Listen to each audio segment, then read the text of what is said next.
빨간머리 앤과 스티븐 잡스의 공통점, 둘이 다 부모로부터 떨어졌는데 빨간머리 앤은 아들을 찾는 집에 여자아이가, 스티브 잡스는 딸을 찾는 집에 남자아이가 가져서 처음에는 놀랐지만 두 양부모들 모두 좋게 받아주어서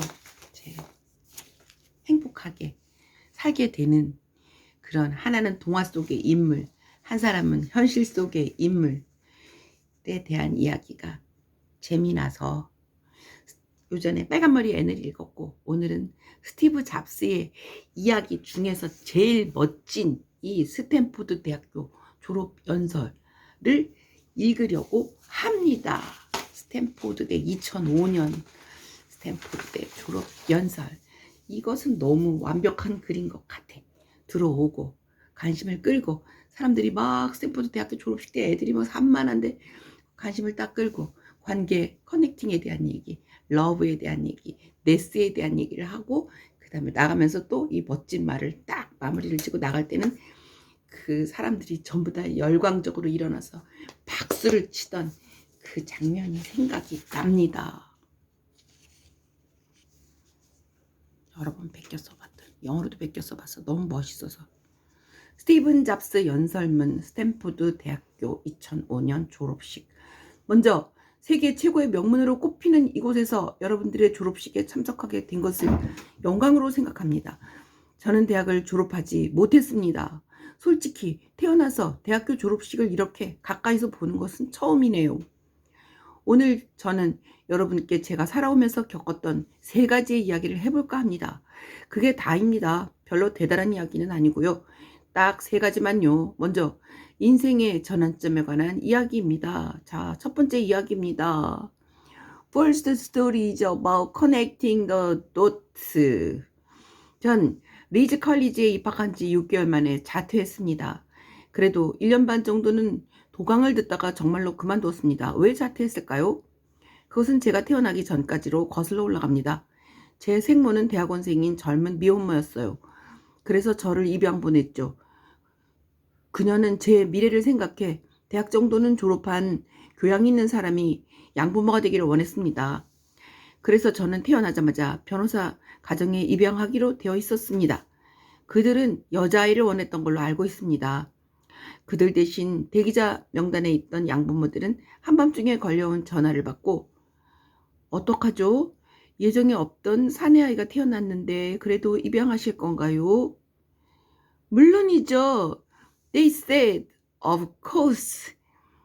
그런데 알고 보니 양어머니는 대졸자도 아니었고 양아버지는 고등학교 졸업하지 못한 사람이어서 친어머니는 입양 동의서 쓰는 것을 거부했습니다.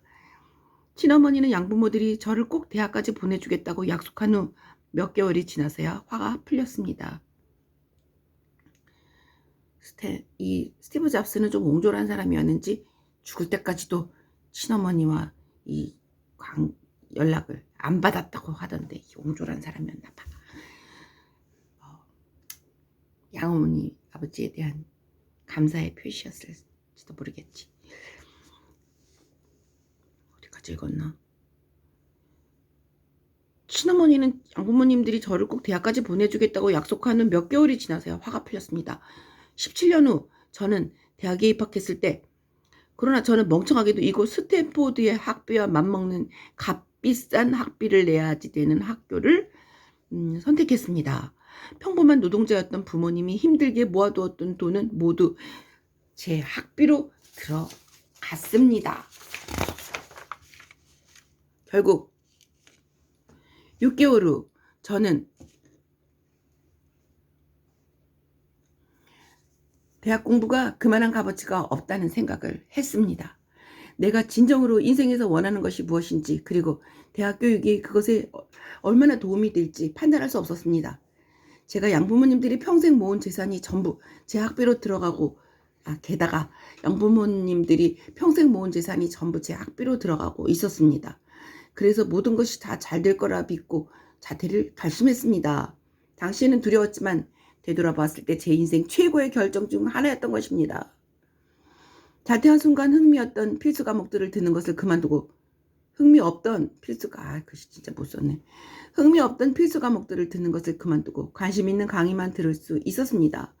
그렇다고 꼭 낭만적인 것만도 아니었습니다. 저는 기숙사에 머물 수 없었기 때문에 친구 집 마룻바닥에서 자기도 했고 한 병당 5센트씩 하는 코카콜라 빈병을 팔아서 먹을 것을 사기도 했습니다.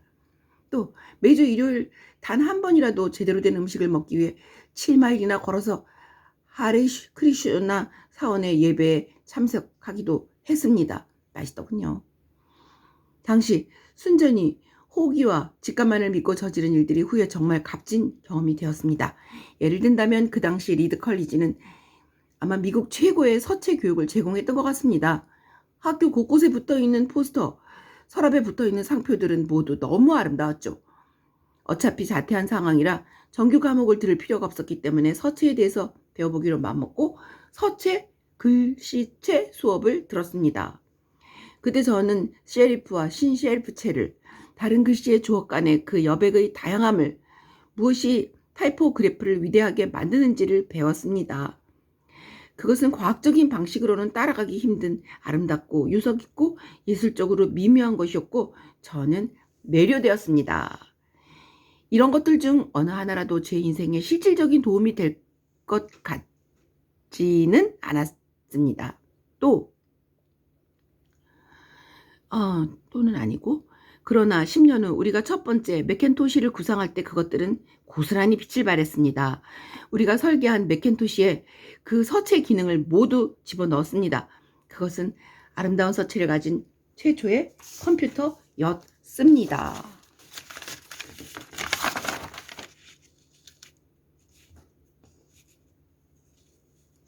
만약 학교를 자퇴하지 않았다면 서체 수업을 듣지 못했을 것이고 결국 개인용 컴퓨터가 오늘날처럼 뛰어난 글씨체들을 가질 수도 없었을 것입니다.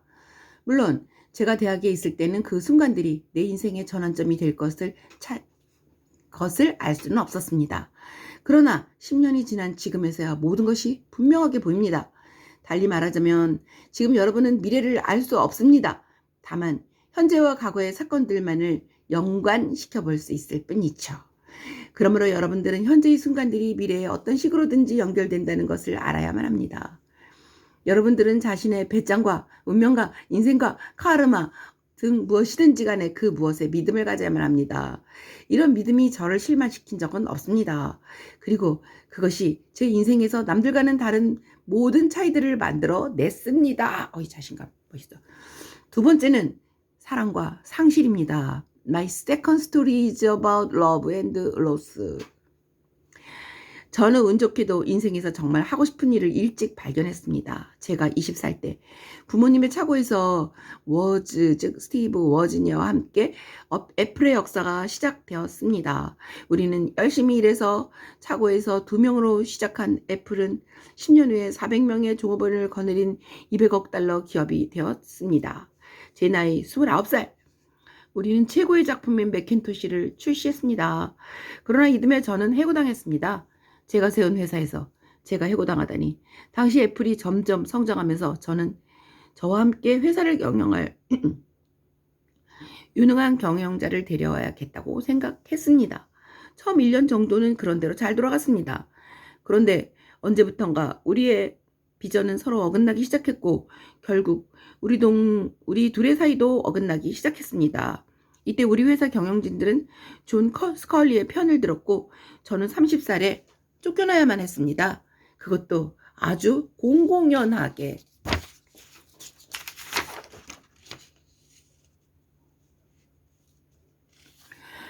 저는 인생의 초점을 잊어버렸고 뭐라 말할 수 없는 참담한 심정이었습니다. 전 정말 말 그대로 몇 개월 동안 아무것도 할 수 없었습니다. 마치 달리기 계주에서 바톤을 놓친 선수처럼 선배 벤처기업들에게 송구스러운 마음이 들었고 데이비드 패커드의 휴레 패커드의 공동 창업자인 데이비드 패커드와 밥 노미스, 인텔의 공동 창업자인 밥 노미스를 만나 이렇게 실패한 것에 대해 사과하려 했습니다. 저는 완전히 공공의 실패작으로 전락했고 실리콘밸리에서 도망치고 싶었습니다. 그러나가 있어. 제 마음속에는 무엇인가 천천히 다시 일어나기 시작했습니다. 전 여전히 제가 했던 일을 시작했고 애플에서 겪었던 일들조차도 그런 마음들을 꺾지는 못했습니다. 전 해고당했지만 여전히 일에 대한 사랑은 식지 않았습니다. 그래서 전 다시 시작하기로 결심했습니다.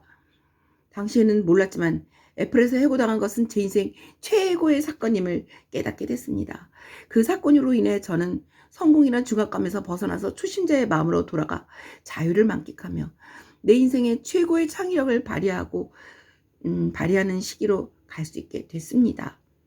이후 5년 동안 저는 넥스트와 픽사를 만들고 그리고 지금 제 아내가 되어진 그녀의 사랑에 빠졌습니다. 픽사는 세계 최초의 3D 애니메이션 토이스토리를 시작으로 지금은 가장 성공한 애니메이션 제작사가 되었습니다. 세기의 사건으로 평가되던 애플의 넥스트 인수와 제의로 넥스트를 인수했네. 애플이. 그리고 애플로 자기가 복귀하게 되었네. 넥스트. 참 가수가 하나 있었는데 죽었어. 수술을 받다가. 넥스트 인수로 저의 애플로 복귀한 후에 넥스트 시절 개발했던 기술들은 현재 애플의 르네상스의 중추적인 역할을 하고 있습니다. 참나. 생각이 안 나네 또. 뭐지? 요새 영화 같은 거 막 다 보는 그게 이름이 뭔지 생각이 안 나니까 글씨가 안 읽어지네. 그게 이름이 뭐지? 전 세계가 다 그것으로 공유할 수 있는 그거. 잡스가 이때 만들었을 수도 있는데 생각이 안 나네요. 또한 로렐과 저는 행복한 가정을 꾸리고 있습니다. 애플에서 해고당하지 않았다면 이런 기쁜 일들 중 어느 한 가지도 겪을 수 없었을 것입니다. 정말 독하고 쓰디쓴 약이었지만 이게 필요한 환자도 있는가 봅니다. 때로 인생이 당신의 뒤통수를 때리더라도 결코 믿음을 잃지 마십시오.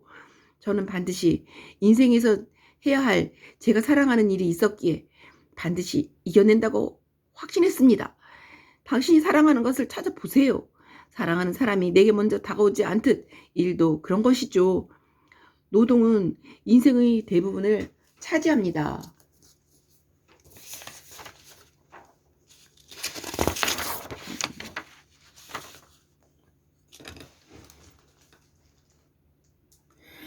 그런 거대한 시간 속에서 진정한 기쁨을 누릴 수 있는 방법은 스스로가 위대한 일을 한다고 자부하는 것입니다.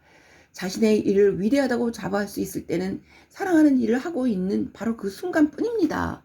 지금은 찾지 못했거나 잘 모르겠다 해도 주저앉지 말고 포기하지 마세요. 마음을 다하면 반드시 찾을 수 있습니다. 일단 한번 찾아낸다면 서로 사랑하는 연인들처럼 시간이 가면 갈수록 더욱 깊어진 것입니다. 그러니 그것들을 찾아낼 때까지 포기하지 마세요. 현실에 주저앉지 마세요. 세 번째는 죽음에 관한 것입니다. My third story is about death. 17살 때 이런 경구를 읽은 적이 있습니다. 하루하루를 인생의 마지막같이 산다면 언젠가는 바른 길 위에 서 있을 것이다. 이 글에 감명받은 저는 그 50살이 되도록 매일 아침 거울을 보면서 자신에게 묻곤 했습니다. 오늘이 내 인생의 마지막 날이라면 지금 하려고 하는 일을 할 것인가?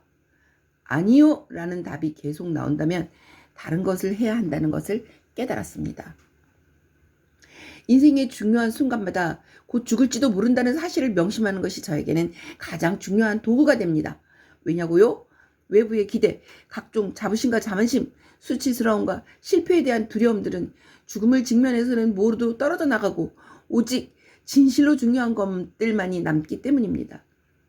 죽음을 생각하는 것은 무엇을 잃을지도 모른다는 두려움에서 벗어나는 최고의 길입니다.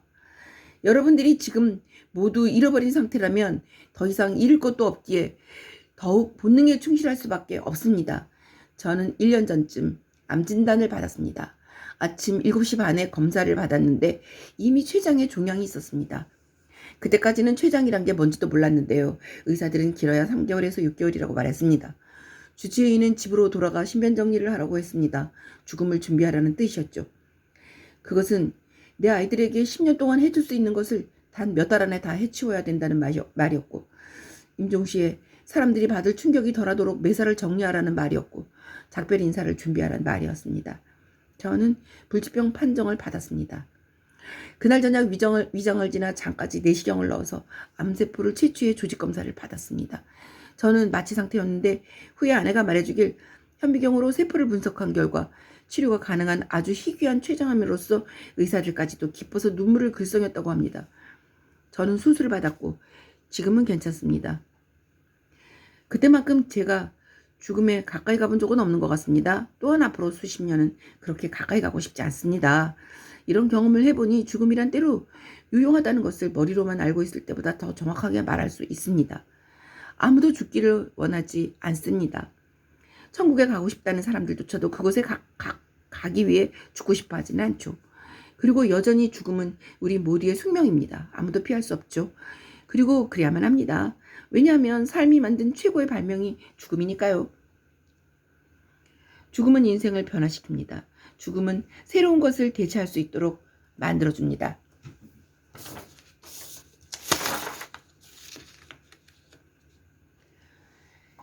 지금의 여러분들은 그 중에 새로움이란 자리에 서 있습니다.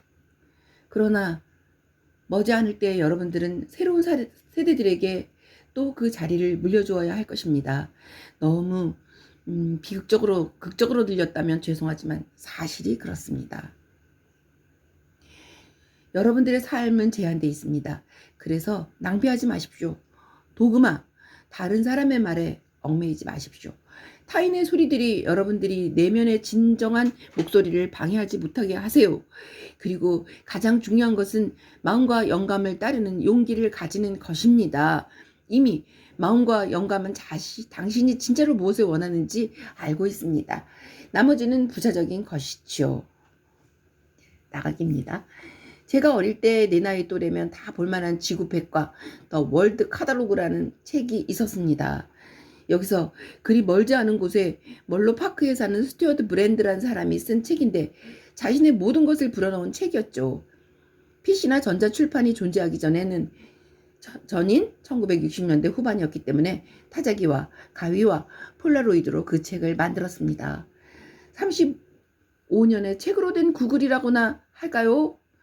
그 책은 위대한 의지와 아주 간단한 도구만으로 만들어진 역작이었습니다.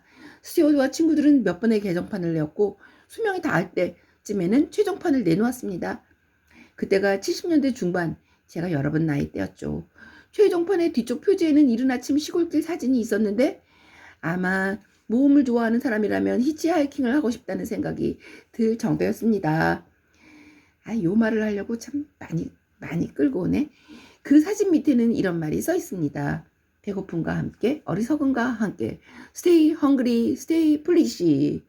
그것이 그들의 마지막 작별 인사였습니다. 저는 이제 새로운 시작을 앞둔 여러분들이 여러분의 분야에서 이런 방법으로 가기를 원합니다. 배고픔과 함께, 어리석음과 함께, 감사합니다. 이것은 그의 작별 인사이기도 했을까요? 멋진 글. 끝날 때까지 안 끊어지고 끝이 났네. 감사합니다. 빨간머리 앤, 동화 속의 그 소녀, 스티브 잡스, 이 핸드폰, 모든 사람이 손에서 놓지 않는 이 핸드폰 만든 남자, 새로운 부모들에게 환영받고 좋은 삶을 살았습니다. 감사합니다. 모두 추운 날씨에 몸조심하십시오. 끝.